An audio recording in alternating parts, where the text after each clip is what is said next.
ሰላም ሰላም ቤተሰብ እንዴት አመሻችሁ? ደህና አመሻችሁ ወይ? እግዚአብሔር ይመስገን በጣም ደህና ነኝ። እናንተም ደህና እንደሆናችሁ ሙሉ ተስፋ አለኝ። ለቤት አዲስ ሆናችሁ ቤተሰብ ሰብስክራይብ፣ ላይክ፣ ኮሜንት በማድረግ ቤተሰብ እንሁን ማለት ነው በቅንነት።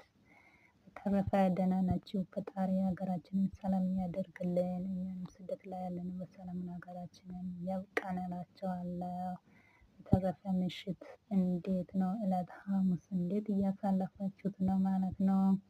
ከረመዳን ስራ ላይ ተረፋችሁት? እና እንደዛ እላችኋለሁ ውዶቼ።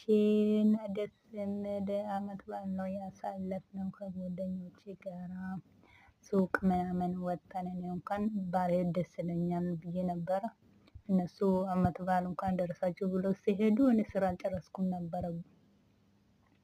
ከዛም በኋላ ግን በማሄዴ በጣም ደስተኛ ነኝ። ምክንያቱም ወክ ራሱ አድርገን ሱቅ ሄደን ደስ